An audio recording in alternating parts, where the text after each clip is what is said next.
Ciao tout le monde, bienvenue sur la chaîne Bumbo et bienvenue dans l'épisode numéro 2 sur la playlist du Mercedes Sprinter. Dans l'épisode 0, je vous montrais ce que je venais d'acheter. Dans l'épisode numéro 1, j'ai tout démonté. On est dans l'épisode numéro 2. C'est parti pour le nettoyage. C'est du perfectionnisme, je le sais bien. Il n'y a pas besoin de faire ce que j'ai envie de faire sur cette vidéo, mais je vais le faire quand même. Comme on peut le voir, ce moteur, il est à 340 000, donc il est assez crade. Et encore franchement, pour 340 000, il va très bien. Je me suis dit, maintenant qu'il est là, pourquoi pas le shampouiner, le sabler et le repeindre. Il y en a plein qui décident de remonter les moteurs comme ça, et c'est pas du tout un tort. Mais là, j'ai un petit peu le temps. On va essayer de faire le plus de choses bien possible. Pas pour se dire, ah c'est bien, c'est bon, j'ai fait ça. Non, c'est moi. J'ai envie que mon moteur soit archi propre. Donc voilà, au menu du jour, dans l'épisode numéro 2, nettoyage, sablage et peinture. Non, parce que c'est sûr, il est pas super sale. Mais un petit coup de noir là, ça y ferait pas de mal. C'est sûr que c'est pas indispensable, mais bon, ça y fera forcément du bien. Et surtout, ça va le rendre super beau, quoi, super propre. Pour ce qui est du sablage, vous verrez pas de vidéo sur le sablage. Parce que déjà la sableuse est pas chez moi, elle est chez mon ami, parce qu'il en a besoin, ça me prenait de la place et lui il a de la place. Mais aussi parce que le plexiglas qu'il y a devant, il est très très flou. Et là j'ai voulu aller acheter ce qu'il faut et il n'y en a plus en stock. Donc, et aujourd'hui il faut que je m'occupe de ce moteur. Donc je vais pas repousser la vidéo, je vais pas repousser alors que là j'ai le temps de le faire, juste pour aller mettre un plexiglas devant. Donc sur les autres vidéos de sablage, parce qu'il y en aura sûrement, peut-être pas sur ce Mercedes, mais il y en aura sûrement d'autres vidéos de sablage, à ce moment-là, je changerai le plexiglas qui a morflé et j'en mettrai un neuf. Parce que c'est pas intéressant de voir que de la buée ou un truc flou, c'est pas super. On va commencer à mettre un petit coup de Karcher. Après on cache tout ce qui peut craindre, les plans de joints, là où il y a des joints, là où il y a des vis, tous ces trucs là. Une fois que ça c'est fait, sablage. Et une fois que le sablage est fait, peinture.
c'est fait. Ah ça, comme ça me saoule. C'est satisfaisant de couper au scalpel tout ça. Et quand tu fais ça sur un moteur complet, il y en a vite marre. J'ai la chance d'avoir une table qui tourne. Donc j'ai juste caché ce qui est le plus important, quoi. Parce que là, un coup de sablage, c'est pas grave si ça va dans les pas de vis, quoi. Faudra juste bien nettoyer. Et voilà. Bon, maintenant, sablage.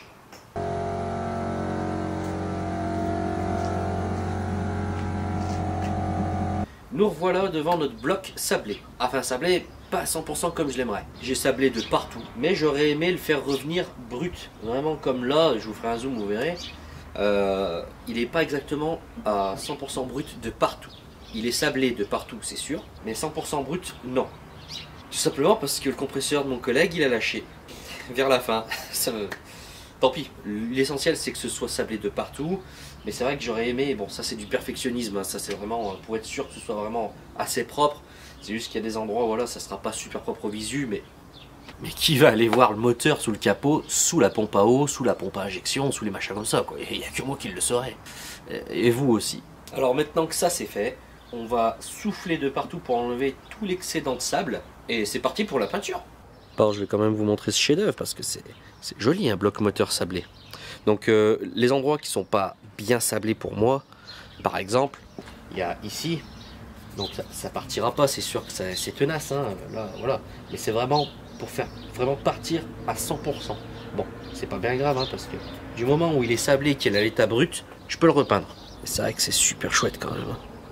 Il y a des endroits comme là où j'aurais aimé encore un peu plus sablé, des endroits comme là, comme là, comme là. Mais bon, le compresseur a succombé à ses blessures. Et je peux rien faire de plus. Bon allez, la parlotte c'est bon pour les rigolotes. Maintenant on passe à la peinture. Pour ce qui est de la peinture, c'est pas du tout de la pub. C'est juste que je vais prendre cette peinture là, donc la Hamrit. Pourquoi? Parce que déjà elle va attaquer la rouille, ou s'il y a des formations de rouille que j'ai pas vues. Au sablage j'ai tout fait partir normalement, mais bon on sait jamais. Et surtout elle résiste jusqu'à 130 degrés. Pourquoi j'ai pas choisi une peinture haute température? Après j'ai pas cherché plus que ça, mais parce qu'il y a des défauts là-dessus. Et le défaut actuel que j'ai moi, c'est que il faut peindre, première couche, deuxième couche, voilà basique. Mais c'est surtout qu'après il faut faire monter le bloc, enfin la peinture, mais là c'est le bloc, en température jusqu'à je crois 120 degrés, un truc comme ça. Et vu la taille du bloc, j'ai pas de four de cette taille. Donc YouTube étant un excellent outil pour se renseigner, j'ai vu que certaines personnes peignaient avec celle-ci pour des blocs moteurs. Bon, il y a plein de couleurs, hein. Moi j'aurais bien aimé le taper en rouge, mais sur le Mercedes blanc et tout ça, ça aurait fait plus Jackie Tuning qu'autre chose. Mais apparemment ça va tenir. Sachant qu'un moteur de voiture, camion, ce que vous voulez, ça monte aux alentours de 80-90 degrés. Et si vous voulez, ça peut monter vers 100 degrés. C'est pas... Voilà. Sachant que là c'est décapé au sablage.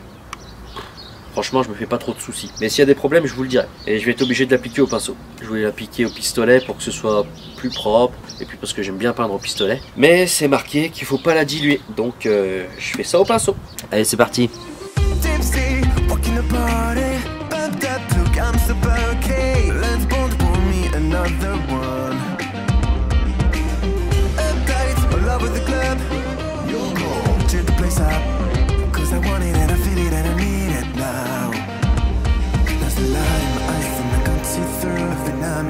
So I don't feel blue. There's a light in my eyes and I can't see through. And I'm in my blood, so I don't feel blue. So I don't feel. But the night is young. But the night is young. Many things are to be done. Set the room on fire. We can see it higher.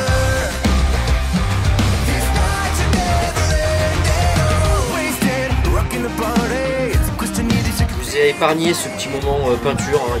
Voilà, c'est peindre avec un pinceau, il n'y a rien de bien spécifique. Maintenant, qu'est-ce qu'il nous reste à faire sur ce bloc bas? Je vais déscotcher, mettre un coup de soufflette de partout pour pouvoir enlever la moindre pellicule de sable qui a pu passer à des endroits de scotch où j'ai peut-être pas assez scotché ou même pendant le sablage qui s'est un petit peu décollé. Ensuite, je vais l'emmener chez un pote à moi qui lui a un rodoir, donc exprès pour venir griffer l'intérieur du cylindre.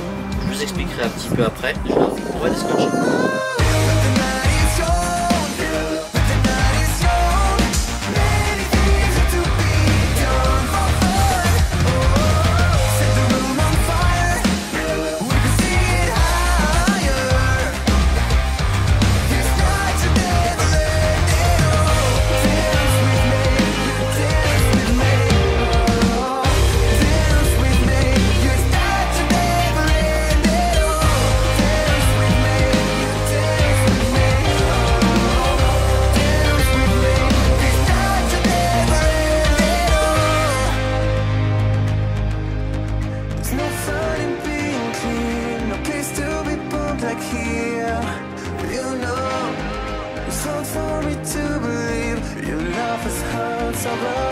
Maintenant soufflette. On va s'en foutre de partout, on va mettre une petite combi. Surtout qu'après, on va décaper un petit peu, donc la combi elle sera pas de trop.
Le décapage, c'est enfin terminé. Pour ce que c'est, franchement, je me fais vraiment chier. Hein. Je veux dire, j'ai pas besoin de faire tout ça. Mais plus c'est un camion où je veux garder, autant le faire propre. Je vous montre. Regardez-moi ça, comme c'est beau. C'est magnifique. C'est magnifique. Ça brille, c'est beau. Je sais pas quoi dire, à part que je suis stupéfait quand même. Parce que je pensais pas que je mettrais autant de temps à faire un truc qui sert à rien. Presque à rien. Et du coup, ces petites taches de merde là, ça m'emmerde. Je me connais, je pense que ça, je vais le faire péter. J'ai une petite mèche qui va rentrer là-dedans et on va le décaper, ça aussi. Mais bon, c'est vrai que il est vraiment chouette maintenant. Donc bon, j'ai fait un peu le bourrin à des endroits, hein, c'est pas facile, hein, ça glisse. Oula, je suis en train de chercher un exemple. Bon, là, il y a un exemple où on peut voir que juste ici, il manque un petit peu de peinture parce que j'ai mis un petit coup de griffe à côté. Ah, Florian, t'es chiant, ça se voit pas. Oui, je sais, mais j'ai pris du temps à faire un truc propre. Alors, ça prend quoi? 2 minutes de mettre un coup de pinceau. Donc, à tous les endroits où il y aura besoin de mettre un coup de pinceau, je mettrai un petit coup de pinceau. Maintenant, il reste plus qu'à aller chez mon collègue, mettre un coup de rodoir. Et puis voilà, quoi. On va filmer ça, je vais vous montrer comment ça se passe. C'est lui qui va le faire parce que si je me déplace chez lui, de toute façon, c'est pour sur lui qu'il le fasse. Parce que moi je l'ai jamais fait, j'ai pas envie de me craquer, il m'a dit que c'était simple, mais lui il l'a déjà fait plein de fois, je lui ai demandé s'il pouvait me le faire, donc en plus je vais filmer tout ça, donc voilà, c'est lui qui s'occupe de tout, je s'occupe de rien.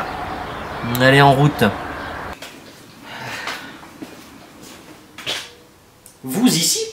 Bon, déjà on va se centrer un petit peu, là c'est pas mal, on va mettre les freins qui vont bien, là, ça bouge plus. Je reviens de chez mon ami, et comme convenu, j'ai pu filmer. Donc je vais vous montrer à quoi ça ressemble quand même, parce que c'est intéressant de savoir. Vous pouvez voir qu'il a un rodoir basique, hein. Pour ceux qui ne connaissent pas, c'est cette espèce de truc qu'on met dans la visseuse, et avec des pierres qu'on appelle à chaque extrémité, donc il y en a 3. Mais le problème, c'est que les pierres qu'il avait n'étaient pas assez saillantes, si je puis dire. Elles ponçaient, enfin pas poncées, mais elles ne rayaient pas assez. Donc lui, ce qu'il fait, en plus... Il fait ça depuis très longtemps parce qu'il a de l'expérience quand même. Et puis à chaque fois qu'il a remonté un moteur et qu'il a fait ça, il n'y avait pas de souci. Il met du papier à poncer en grain 120 autour. Et bien sûr, il lubrifie avec du WD-40. Parce que si on lubrifie pas, ça va tout dérouiller. Mais dans le sens, voilà, c'est pas bon du tout. Pas dans le sens, il faut enlever l'oxydation du verbe dérouiller. Et si on le fait avec de l'eau, les rayures qu'il va y avoir, l'eau va rester peut-être piégée un peu dedans et l'oxydation va se créer. Donc c'est pour ça qu'en même temps qu'il met un coup de rodoir, mon autre collègue à côté lui balance du WD-40 pour lubrifier tout ça. On peut voir aussi que sur les cylindres qui sont déjà faits, mon deuxième collègue balance de l'huile moteur neuve, bien sûr, dans les cylindres tout simplement, parce que maintenant c'est un petit peu à nu, si je puis dire, et si on laisse comme ça, ça va choper l'humidité, et c'est parti pour l'oxydation aussi. Donc le mieux c'est de badigeonner d'huile comme il fait, et puis on peut le laisser comme ça, tant qu'il y a de l'huile, ça rouillera pas. Moi maintenant, ce qui va me rester à faire dessus, c'est de mettre les petits coups de pinceau noir, comme j'avais dit, aux endroits où j'ai arraché un petit peu de peinture quand j'ai décapé avec les fraises. Non, je ne parle pas du fruit, je parle bien évidemment des brosseletons que j'ai utilisés pour décaper le moteur. Une fois la peinture effectuée, je vais mettre un coup de nettoyant frein de partout, parce que ça a dû peut-être laisser des petits résidus de grains, peut-être usés, du papier à poncer, tous les trucs comme ça, moi je l'ai déplacé, j'ai pu mettre des poils de chien, des trucs à la con. Donc un coup de nettoyant en frein partout, un bon coup de dégraissant quoi. Et une fois que ça s'est fait, tout de suite, je remets de l'huile dans les cylindres. Sinon, ça va rouiller. Voilà, si vous avez suivi un petit peu ce que j'ai dit, vous l'aviez. Par contre, mais c'est un par contre un petit peu positif, je sais pas si vous vous souvenez, mais à l'épisode 0, quand j'explique un petit peu le moteur, dans quel état il est, etc., le gars qui m'a vendu ce Sprinter me disait que le volant moteur, donc il était mort, on a pu le voir, mais il pensait que ça venait la panne des coussinets de bielle qui étaient morts, enfin le coussinet en question, parce qu'il y en a vraiment un qui est rincé de chez rincé. Apparemment ce serait venu du volant moteur, étant donné que la bielle qui est ici, qui était proche du volant moteur, ben c'est elle qui aurait eu dû jouer tout ça. Bon, comme je l'avais expliqué, j'étais pas certain de ça, je vois pas le rapport, mais on connaît pas tout en mécanique, moi je connais pas tout, donc pourquoi pas. Vous vous doutez que si je vous dis ça, c'est que j'ai trouvé la cause de la panne. Je vais chercher ce qu'il faut. Il y a un truc que j'avais pas démonté encore, et j'ai dû le démonter pour pouvoir passer l'alésoir, enfin le rodoir pardon, dans les cylindres. C'est ça. Moi j'appelle ça dégraisseur, parce qu'il y en a 4, un par cylindre. Je vous montre à quoi ça ressemble. Là on verra mieux ce que c'est. Donc c'est tout simplement un endroit où l'huile va passer ici, et sous pression va sortir ici. Donc c'est placé réellement comme ça, avec au-dessus le piston qui monte et qui descend. Et ça va venir graisser, enfin huiler tout simplement, parce que c'est avec de l'huile, c'est pas avec de la graisse. Le va-et-vient de la bielle avec l'ensemble piston, etc., etc. Donc dans la chemise, quoi. Sauf que, moi quand je l'ai démonté, il était comme ça. C'est-à-dire avec un morceau de plastique dedans. Théma à la taille du plastique. Je saurais même pas dire de quoi ça vient. On dirait je sais pas, une attache un petit peu de connectique pour gasoil ou des trucs comme ça. Mais c'était réellement comme ça. Tu m'étonnes que l'huile ne passait pas à cet endroit, ou très très peu. Donc tu m'étonnes qu'il y ait eu un coussinet de bielle. Donc ça veut dire qu'à cause de cette petite merde en plastique, oui, parce que là c'est des gros mots quand même, merde, grosse merde même, ça a pu casser un moteur. Casser, on peut pas dire casser le moteur complet non, mais assez pour qu'il ne fonctionne plus. Ça voudrait dire que ce moteur de Sprinter, 340 000 km, 344 peut-être, je sais plus, 340 000 en tout cas, aurait pu continuer sa vie s'il n'avait pas eu ça. Je suis sûr à 95% que ça vient d'ici. Je dis pas 100% parce qu'on n'est jamais sûr de rien. Mais là... Allez, un petit peu de réflexion. Ouais, allez, 100% sûr. Je suis super content d'avoir trouvé cette panne pour plusieurs raisons. La première, ça voudrait dire que au moins je remonte pas ça comme ça et ça répétera pas. Mais aussi, ça me fait comprendre que ce que je pensais, qu'un volant moteur ne peut pas causer un coussinet... Enfin, ne peut pas causer un problème comme ça, c'est-à-dire casser un coussinet de bielle, même si c'est le coussinet de bielle le plus proche du volant moteur. Mais bon, comme je l'ai dit, je suis loin d'être un expert de la mécanique, donc moi ça me suffit comme raison. Donc on peut croire des choses, même si voilà. Après voilà, il faut de la logique, de l'expérience, de l'ancienneté, voilà, il faut un petit peu cogiter. Donc voilà comment une petite chose en plastique peut venir casser un moteur qui vaut des sous, alors que ce truc en plastique ne vaut rien. Je me demande si je vais pas le garder. Avant de se quitter pour la fin de cet épisode numéro 1, qui se clôture enfin, pour moi en tout cas ça a été très très long, ça s'est compté en jours. Je vais bien sûr vous montrer l'état des cylindres maintenant une fois rayés, même si on est le soir, qu'il n'y a pas beaucoup de lumière, je vais me débrouiller. Mais je ne vous montrerai pas comment je vais repeindre les petites éraflures que j'ai faites, mettre un coup de nettoyant en frein, mettre de l'huile, voilà. C'est pas des choses... Quand je dis mettre de l'huile, c'est dans les cylindres, comme je l'ai expliqué tout à l'heure au moins 3 fois. C'est pas des choses super intéressantes, c'est des choses qu'on a déjà vues, que vous verrez bien ailleurs, et que voilà, c'est pas intéressant tout simplement. C'est ouf. C'est ouf. Bon voilà, comme je l'ai dit, il n'y a pas beaucoup de lumière, mais on voit bien que ça a bien été fait. J'ai passé le doigt, on sent zéro rayure, c'est vraiment très très plat, c'est vraiment très très bien fait. Il l'a vraiment très très bien fait. Moi, où ça m'embêtait un petit peu, c'est voilà, ces petits trucs noirs là, de combustion, cette petite calamine. Mais bien sûr, c'est du perfectionnisme qui ne sert à rien, comme beaucoup de choses que j'ai fait sur ce blog bas. Mais en tout cas, voilà, c'est vraiment très très chouette, très très propre. Si le focus veut bien se faire, voilà. Et je sais pas si vous vous souvenez de la gueule du moteur avant que je le sable et que je le repeigne. Mais il y a quand même une belle différence par rapport à avant. Je suis pas mécontent du tout de l'avoir fait. Bon, bien sûr, ce n'est qu'esthétique, même si pour moi, voilà, s'il y a une fuite d'huile ou quoi, normalement il n'y en aura pas, je vais changer tous les joints. Et même s'il y a une petite fuite d'huile, au moins ça ne viendra pas se loger dans les petits pores bah, que le temps aura créé sur le moteur, ça va ruisseler, tomber en bas, un petit coup de nettoyant frein, terminé, bien propre, on n'en parle plus. Et puis même, voilà, c'est un camion, comme je l'ai dit, je sais pas combien de fois, que je veux garder. Et je veux faire les choses au plus propre possible avec les outillages que j'ai, les connaissances que j'ai.